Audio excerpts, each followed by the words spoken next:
Welcome back बच्चों, स्वागत है आपका नॉलेज हैंगआउट में। मैं हूं ऋषभ शुक्ला और आज जो चैप्टर हम पढ़ने जा रहे हैं वो है कॉस्ट। आने वाले 2 चैप्टरों में इसका बहुत बड़ा रोल है, तो इसको ध्यान से पढ़िएगा। तो सबसे पहले बात करते हैं मीनिंग ऑफ कॉन्सेप्ट पे, मीनिंग ऑफ कॉस्ट पे। Cost is the total expenditure incurred in producing a commodity. किसी एक कमोडिटी को प्रोड्यूस करने में जो टोटल पैसा लगता है वो क्या कहलाता है? कॉस्ट कहलाता है। In economics cost is the sum total of explicit cost and implicit cost. इसको मैं ऐसे समझा देता हूँ, बाकी आप पढ़ लीजिएगा इसको, जो भी नोट्स में इसमें लिखा हुआ है पीडीएफ में। इसका मतलब होता है, एक्सप्लिसिट कॉस्ट का मतलब होता है वो पैसा या वो कॉस्ट जिसको आप मॉनिटरी टर्म्स में एक्सप्रेस कर सकते हैं या कैलकुलेट कर सकते हैं। ध्यान से सुनिएगा, वो फैक्टर सर्विसेज जिसकी कीमत आप पैसे में लगा सकते हैं वो कहलाता है एक्सप्लिसिट। वो सर्विसेज जिसकी आप सिर्फ कल्पना कर सकते हैं या एस्टिमेट कर सकते हैं, अंदाज़ा लगा सकते हैं कि ये चीज़ इतने की होनी चाहिए, वो इम्प्लिसिट कॉस्ट कहलाती है। तो E express for explicit cost and E also stands for expressed. जिस कॉस्ट को आप एक्सप्रेस कर सकते हैं मॉनिटरी टर्म में वो एक्सप्लिसिट है, जिसको आप सिर्फ इम्प्लाई कर सकते हैं, एस्टिमेट कर सकते हैं, वो इम्प्लिसिट कॉस्ट है। क्लियर? अब आगे बढ़ते हैं। इसी पे डिफरेंस लिखा हुआ है, अब इस डिफरेंस को ज़रूर पढ़िएगा। कॉस्ट ऑफ फंक्शन पे आते हैं। कॉस्ट ऑफ फंक्शन का जो रिलेशन है वो इस तरह से समझिए, एक प्रोडक्ट को बनाने में, एक आउटपुट यूनिट को बनाने में जितना पैसा लगता है, इन दोनों के बीच का जो रिलेशन कहलाता है ये कहलाता है आपका कॉस्ट फंक्शन। अब इसको आप डेफिनेशन के रूप में पढ़िए। The relation between cost and output is known as cost function. Cost function refers to the functional relationship between cost and output. Output को बनाने में जितना पैसा लग रहा है इसके बीच का जो रिलेशन है, जहाँ पैसा लग रहा है और जिस तरीके से वो पैसा लग रहा है, ये फंक्शनल रिलेशन है। क्लियर? और इसी को जिस टर्म में एक्सप्रेस किया जाता है उसको हम कॉस्ट फंक्शन कहते हैं। इसको एक्सप्रेस किया जाता है symbolically, C is equal to function quantity Q। आते हैं अपॉर्चुनिटी कॉस्ट पे। आप लोग ये तो पहले पढ़ चुके हैं, इससे वाकिफ़ हैं, लेकिन फिर भी अब एक बार पढ़ लेते हैं। Opportunity cost is the cost of next best alternative of foregone. Clear? अगर आप किसी चीज़ को, आपके पास 2 ऑप्शन है, 2 ऑप्शन में से आपने एक ऑप्शन चूज़ किया, तो जो ऑप्शन आपने छोड़ दिया है, क्लियर, वो ऑप्शन आपका क्या है? Opportunity cost. चलिए आगे बढ़ते हैं। तो अगर आपको प्रोडक्शन फंक्शन याद हो तो फैक्टर और प्रोडक्शन 2 तरीके के थे, फिक्स फैक्टर और वेरिएबल फैक्टर, और वो किस रन में थे? वो शॉर्ट रन में थे। ये चैप्टर काफ़ी हद तक उस पॉइंट से मिलता जुलता है। चलिए इसको समझ लेते हैं कैसे। अगर मैं फैक्टर्स की बात करता हूँ, किसकी बात करता हूँ? फैक्टर्स। तो 2 तरीके के थे, फिक्स्ड फैक्टर थे और वेरिएबल फैक्टर थे। तो जो पैसे को मैं इस तरह से ना के इस तरह से लिखता हूँ, जो पैसा आपके फिक्स्ड फैक्टर में लग रहा है ये पैसा कहलाएगा फिक्स्ड कॉस्ट, और जो पैसा आपके वेरिएबल फैक्टर्स में लग रहा है वो कहलाएगा वेरिएबल कॉस्ट। और ये दोनों ही जो कॉस्ट हैं ये किस रन में इनकर्ड होती हैं? ये दोनों इनकर्ड होती हैं शॉर्ट रन में। क्लियर है? तो इस बात को ज़रूर ध्यान रखिएगा। जो पैसा फिक्स्ड फैक्टर पे लग रहा है वो फिक्स्ड कॉस्ट है, जो पैसा वेरिएबल फैक्टर्स पे लग रहा है वो वेरिएबल कॉस्ट है। तो चलिए यहाँ पर देखते हैं। We know in short run there are some factors which are fixed while other are variable. Similarly, short run costs are also divided into 2 kinds of cost. First, fixed cost and other is the variable cost. The sum total of fixed cost and variable cost is equal to the total cost. Obviously, इस चीज़ को भी ध्यान देना है कि जो आपकी fixed cost है प्लस आपकी जो वेरिएबल कॉस्ट है, ये दोनों मिलकर क्या बनाती हैं? टोटल कॉस्ट, टोटल पैसा जो लगा। ऑब्वियस ही बात है, एक फिक्स फैक्टर था, एक वेरिएबल फैक्टर था, दोनों ने मिलकर कुछ आउटपुट निकाला। जो पैसा आपने फिक्स फैक्टर पे लगाया वो फिक्स कॉस्ट कहलाई, जो वेरिएबल फैक्टर पे लगाया वो वेरिएबल कॉस्ट कहलाई। तो दोनों को जब जोड़ देंगे तो टोटल कॉस्ट बन जाएगी। इसमें तो कोई इफ एंड बट वाला सवाल होता ही नहीं है। चलिए आगे बढ़ते हैं। टोटल फिक्स कॉस्ट के बारे में या फिक्स कॉस्ट के बारे में कुछ जानकारी इकट्ठा कर लेते हैं। Fixed cost refers to those cost which do not vary directly with the level of output. इसका मतलब है कि प्रोडक्शन ऑफ या लेवल ऑफ प्रोडक्शन कुछ भी हो, आप 0 यूनिट बनाएं या आप 1 करोड़ यूनिट बना डालें, फिक्स्ड कॉस्ट हमेशा फिक्स्ड रहेगी शॉर्ट रन में। क्लियर? ये चीज़ ध्यान रखने वाली बात है। देखिए यहाँ पर लिखा हुआ है, cost is also known as supplementary cost, overhead cost और direct indirect cost, general cost, इसके बहुत सारे नाम हैं, MCQ पॉइंट ऑफ व्यू से बहुत इंपॉर्टेंट है। अब इसके एग्जाम्पल क्या क्या हो सकते हैं? Fixed cost is incurred on fixed factor like machinery, land, building etcetera which can not be change in the short run. Obvious, the payment to these factor remain fixed in respective of level of output. Fixed cost remain same whether output is large, small और even zero, जैसा कि अभी मैंने बताया था। चलिए, अब यहाँ पर एक टेबल दी गई है और इसके नीचे एक डायग्राम बनाया गया है। देखिए, पहले बताया गया आउटपुट लेवल 0 है और मैक्सिमम है 5, लेकिन टोटल फिक्स कॉस्ट 0 पर भी 12 थी और 5th पे भी कितनी है? 12 ही है। देखिए, कोई चेंज नहीं आया, थ्रू आउट कोई चेंज नहीं आया, ये मैक्सिमम है। 5th क्या था? मैक्सिमम आउटपुट है, लेकिन यहाँ पर भी क्या है? ये 12 ही है, कोई चेंज नहीं आया। अब क्योंकि कोई चेंज नहीं आता है तो इसमें क्या है, ये जो डायग्राम, इसकी जो कर्व बनेगा वो पैरेलल टू एक्स एक्सिस होता है। क्लियर? क्योंकि इसमें देखिए लेवल ऑफ प्रोडक्शन कुछ भी होगा, जो आपकी कॉस्ट वो देखिए फिक्स्ड है। ठीक, इस तरह से इसको समझेंगे। तो इसका डायग्राम क्लियर हो गया। अब चलते हैं वेरिएबल कॉस्ट की तरफ या टोटल वेरिएबल कॉस्ट की तरफ। इसके बारे में एक चीज़ समझ लीजिए, variable cost level of production के हिसाब से बदलती रहती है। अगर आप एक भी यूनिट नहीं बना रहे हैं तो आपकी वेरिएबल कॉस्ट 0 है। अगर आप एक यूनिट बना रहे हैं तो लेट से आपकी वेरिएबल कॉस्ट अगर 6 है तो 2 पे 12, इस तरह से वो आगे बढ़ती रहती है। Clear? Variable cost refers to those cost which vary directly with the level of output. Payment for raw material, power, fuel, wages of casual labour etcetera. Variable costs are incurred on variable factor like raw material, direct labor, power, etc., which changes with the level of output. It means variable cost rises with increase in the output and falls with decrease in the output. अगर output बढ़ेगा तो आपकी variable cost बढ़ेगी, अगर output घटेगा तो आपकी variable cost कम हो जाएगी। ये रहा इसका शेड्यूल और ये रहा इसका कर्व। कर्व थोड़ा सा लहरदार बना है, कारण है क्योंकि अगर आपको फैक्टर ऑफ प्रोडक्शन याद होगा तो देखिए, जब आप नया वेरिएबल फैक्टर को जोड़ते हैं प्राइमरी स्टेज में तो आउटपुट बढ़ता है। क्लियर? तो इसी तरीके से जब आप पहली बार 1-2 फैक्टर लगाते हैं वेरिएबल के तो उनका क्या होता है, उनकी कॉस्ट बढ़ती है, लेकिन उसके बाद वो धीरे धीरे उनका आउटपुट बढ़ना चालू होता है। क्लियर? जब आपने 0 लगाया था, ठीक है, तो 0 टोटल वेरिएबल कॉस्ट थी, टोटल वेरिएबल कॉस्ट थी। जब आपने 1 लगाया तो 6, 2 लगाया तो 10, 3 लगाया तो 15। देखिए डिफरेंस कितने का आया, वहाँ पर 4 का, 15 का डिफरेंस देख रहे हैं ना। ये इसमें कितने का है? 5 का है। उसके बाद कितने का डिफरेंस है? 8 का है। क्लियर? इस तरीके से डिफरेंसेस आते जाएंगे और ये ऊपर की तरफ बढ़ता जाएगा। ये है टोटल कॉस्ट और फिक्स्ड कॉस्ट में, सो टोटल वेरिएबल कॉस्ट और टोटल फिक्स्ड कॉस्ट में डिफरेंस। इसी तरीके से आपको लिखना है और इसी तरीके से आपको समझते हुए आगे बढ़ना है। क्लियर? तो चलिए एक बार इस पर नज़र मार लेते हैं। Meaning, total variable cost refers to those cost which vary directly with the level of output, whereas total fixed cost do not get change at any level of production.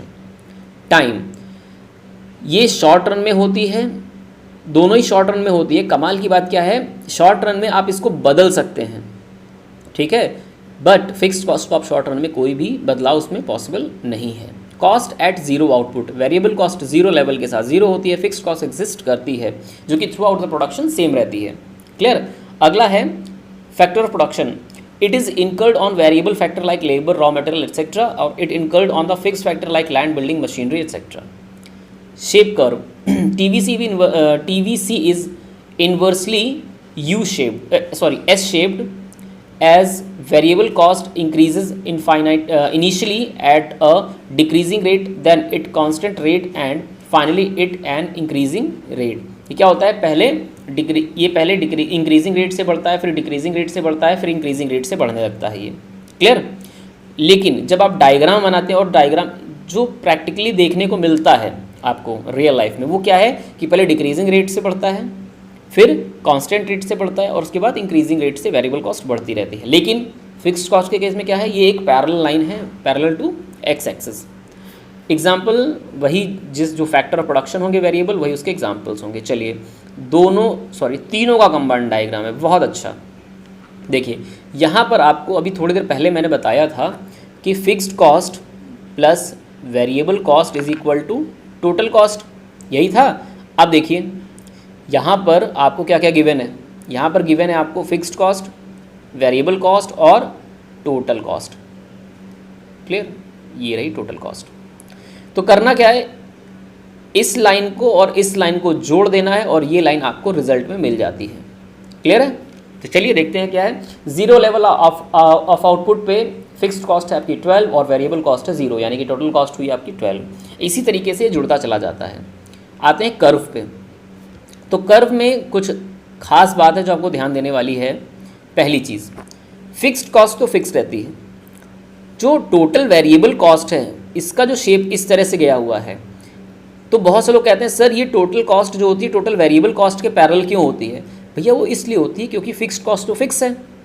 किसी भी लेवल ऑफ आउटपुट पे जब आप TVC में FC plus करोगे तो उतना ही difference आएगा जितना इसके बीच में होना चाहिए। क्लियर, इसीलिए एक दूसरे के पैरेलल होती हैं। और टोटल कॉस्ट में जो भी चेंजेस होते हैं वो बराबर होते हैं वेरिएबल कॉस्ट के चेंजेस के बराबर, क्योंकि अगेन फिक्स्ड कॉस्ट तो फिक्स है, उसमें तो कोई चेंज होना नहीं है। अब हम आ चुके हैं इनके रिलेशनशिप पे, relationship between TFC and TVC. The various points of relationship between TFC and TVC can be better explained with the help of table 6.3 and figure 6.3, यानी कि ये। क्लियर, इस टेबल को ध्यान में रखते हुए अगर आप इन रिलेशनशिप्स को पढ़ेंगे तो आपको ज़्यादा समझ में आएगा। चलिए इसको देख लेते हैं है क्या। पहला point, the TFC curve is a horizontal straight parallel line to x-axis as it remains constant at all level of output। Obviously ये पैरेलल है और कांस्टेंट रहता है, इसीलिए क्या है ये x एक्सिस के पैरेलल में जाता है ये। ठीक है, हॉरिजॉन्टल लाइन है ये। TC and TVC curve are inversely S-shaped because they rise initially at a decreasing rate, then constant rate, then increasing rate। Clear है? इसमें लॉ वेरिएबल प्रोपोर्शन लगता है, इसलिए इसका शेप ऐसे होता है। At zero level output TC is equal to TFC because there is no variable cost. Obviously जब TVC 0 है तो आपका जो TFC है वही क्या बन जाएगा, आपका TC बन जाएगा। ठीक है, the vertical distance between TFC curve and TC curve is equal to the TVC। अभी मैंने थोड़ी देर पहले बताया था, इसके बीच का जो डिफरेंस है वो TC कर्व के बराबर होगा। As TVC rises with increase in the output, the distance between TFC and TC curve also goes to increasing। ये धीरे धीरे उसी के अकॉर्डिंग बढ़ता है। पांचवा point, TC and TVC curve are parallel to each other and vertical distance between them remains the same at all level of output because the gap between them represents TFC which remains constant at all level of output। जब दोनों के बीच का जो difference है वो constant है, late से मैं कहूँ कि 12 की टेबल पढ़ी जाए, ठीक है, और हर टेबल में मैं 10 ऐड करता चला जाऊँ, लाइक जैसे 12 मुझे 12, 12 मुझे 24, 12 3 36, अगर इसमें मैं 10 ऐड करता चला जा रहा हूँ। क्लियर, तो इसका जो अगला ग्राफ बनेगा ये इसके थोड़ा सा ऊपर ज़रूर बनेगा, लेकिन इसके जस्ट पैरेलल चल रहा होगा, क्योंकि दोनों में डिफरेंस कितने का आ रहा होगा, 12 का ही आ रहा होगा। कैसे, देखिए 12 में मैंने 10 ऐड किया तो कितना हो गया, 22 हो गया। ठीक है ना, मैंने 24 में 10 ऐड किया तो 34 हो गया। नाउ 12 और 22 और 34 में कितने का डिफरेंस आया, 12 का आया। तो डिफरेंस सेम रहा ना, और हर लेवल पे डिफरेंस क्या रहेगा, सेम रहेगा, 12 का डिस्टेंस रहेगा, इसीलिए वो पैरेलल लाइन जाएगी। क्लियर है? चलिए इसके बाद हम बात करते हैं एवरेज कॉस्ट पे। एवरेज कॉस्ट क्या होता है, देखिए टोटल कॉस्ट को जब आप नंबर ऑफ आउटपुट से डिवाइड कर देते हैं, क्लियर, तो आपको एवरेज कॉस्ट पता चल जाती है। इसको मैं छोटा सा एग्जांपल देता हूँ। लेट से आप 5 किलो क्या कहते हैं टमाटर खरीद के लाए, और आपने जो टोटल पैसा उसके ऊपर स्पेंड किया वो था आपका लेट से अब ये जो 5 किलो टमाटर हैं आपको 100 रुपये के पड़े। अगर मैं आपसे पूछूं कि भैया एवरेज रेट क्या रहा आपके टमाटर का, तो आप क्या करेंगे, 100 को 5 से डिवाइड कर देंगे, तो पता चला 20 रुपये किलो के हिसाब से आपने टमाटर खरीदे हैं। होता है ना, या कभी आप सब्जी मंडी गए हो तो आपने देखा होगा कि 1 किलो का दाम अलग होता है और आधे किलो का अलग होता है। लेट से अगर कोई चीज़ 30 रुपये की मिल रही है तो आधी किलो, तो 2 किलो 1 किलो कितने की पड़नी चाहिए, वो 60 रुपये की पड़नी चाहिए, because half kg is ₹4.30, whereas if the same calculation will go on 1 kg has to be cost ₹60। लेकिन जब सब्जी वाले से आप बात करते हैं तो वो कुछ नया गणित समझाता है आपको। आधा किलो लोगे तो 30 रुपये का पड़ेगा, और अगर 1 किलो लोगे तो 55 रुपये का पड़ेगा या 50 रुपये का पड़ेगा। अब आप बड़े सोच में पड़ जाते हो। 1 किलो अगर 50 का पड़ रहा है तो आधा किलो 25 का पड़ना चाहिए, ये 30 किस हिसाब से पड़ रहा है। और अगर आधा किलो 30 का है तो फिर ये 50 या 55 का कैसे पड़ रहा है। एक्चुअली होता क्या है, जब आप बल्क में परचेजिंग करते हैं तो कॉस्ट कम हो जाती है, क्लियर। लेकिन जब आप एवरेज कॉस्ट निकालने जाते हैं तो आपको नंबर ऑफ़ यूनिट से ही डिवाइड करना पड़ता है। ये प्रैक्टिकल इकोनॉमिक्स कहीं बाहर से नहीं आई है, ये आपके डे टू डे लाइफ का एक हिस्सा है। तो चलिए एवरेज कॉस्ट को पढ़ लेते हैं। The per unit cost explain the relationship between cost and output in a more realistic manner. ठीक है, ये बताता है कि आपको पर यूनिट कितना पैसा लगा है, एक एक यूनिट बनाने में आपको कितना पैसा देना पड़ा है। इसको average fixed cost, average variable cost को जोड़कर भी निकाला जाता है। क्लियर? कैसे? देखिए बहुत आसान है, इसमें कोई ज़्यादा मैथ्स खतरनाक वाली नहीं है। देखिए FC plus VC is equal to TC, कोई डाउट तो नहीं है। अब अगर मैं इसको क्वांटिटी से डिवाइड कर देता हूँ सबको, तो मुझे क्या मिल जाएगा, मुझे इन सब का एवरेज मिल जाएगा। एवरेज मिल जाएगा तो अब मेरे पास क्या आएगा, average fixed cost plus average variable cost. जब ये सब एवरेज आ गया तो ये क्या हो जाएगा, एवरेज टोटल कॉस्ट, जिसको आप एवरेज कॉस्ट भी कहते हैं। तो इसको निकालने के कई सारे तरीके हैं। चाहे तो आप सीधे सीधे TC को Q से डिवाइड कर दीजिए, क्लियर, तो भी आपको ये मिल जाएगा। और अगर ये नहीं मिल रहा है तो क्या कर सकते हैं आप, AFC और AVC को जोड़ के निकाल सकते हैं। ये भी नहीं मिल रहा है तो आप क्या करिए, FC और VC को क्वांटिटी से डिवाइड कर दीजिए और टोटल कर दीजिए, तो भी आपको क्या मिल जाएगा, ATC मिल जाएगा। क्लियर? तो वही चीज़ यहाँ पर बताई गई है और कुछ खास नहीं है। देखिए AFC TFC को Q से डिवाइड किया तो क्या मिल गया, AFC मिल गया, वो यहाँ पर दिखाया गया है। उसका कर्व नीचे डाउनवर्ड। अब ये कर्व डाउनवर्ड क्यों हो रहा है इसको देख लेते हैं, इसको समझ लेते हैं। जब आप इस टेबल को देखेंगे, देखिए फिक्स कॉस्ट तो फिक्स होती है, लेवल ऑफ आउटपुट बढ़ रहा है। एवरेज निकालने के लिए क्वांटिटी से डिवाइड करते हैं, तो 12 divided by 0 infinite, 12 divided by 1 12, 12 divided by 2 6, then 4, then 3, then 2.4। ये सारे नंबर क्या हो रहे हैं, देखिए सारे के सारे नंबर नीचे डिक्रीजिंग ऑर्डर में जा रहे हैं, कोई भी इंक्रीज नहीं हो रहा है। क्लियर? तो इसीलिए इसका जो कर्व बनता है वो हमेशा डाउनवर्ड होता है, कभी भी अपवर्ड स्लोपिंग नहीं जाता है। क्लियर? अब हम एवरेज वेरिएबल कॉस्ट की बात कर लेते हैं।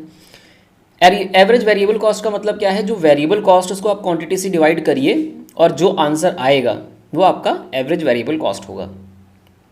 तो होता क्या है, इसमें एक हद तक तो ये कॉस्ट घटती है, उसके बाद धीरे धीरे क्या होना होता है, बढ़ने लगती है। देखिए यहाँ से यहाँ तक ये घटी है, उसके बाद यहाँ से यहाँ तक वो बढ़ने लगी है, इसीलिए इसका डायग्राम इस तरीके से बनता है।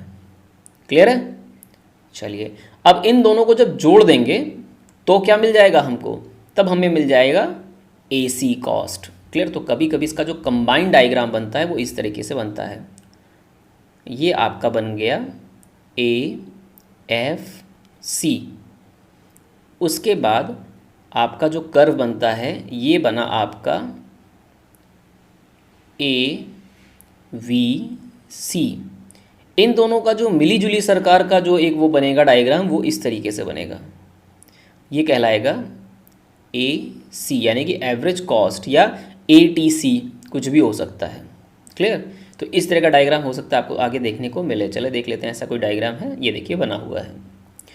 तो आप यहाँ तक का आज कोर्स पूरा कंप्लीट कर लीजिए। इस वीडियो को पॉज करके आप नोट मेकिंग कर सकते हैं, और जो भी पॉइंट्स हैं, चाहे वो आपके एवरेज कॉस्ट के पॉइंट हों या आपके एवरेज वेरिएबल कॉस्ट के हों या आपके एवरेज फिक्स्ड कॉस्ट के हों, इन सारी चीज़ों को आप देखिए, समझिए, और अगर इसके बाद भी कहीं डाउट होता है तो आप कमेंट के थ्रू पूछ सकते हैं। This is for today. I hope you are doing good. Have a nice day today.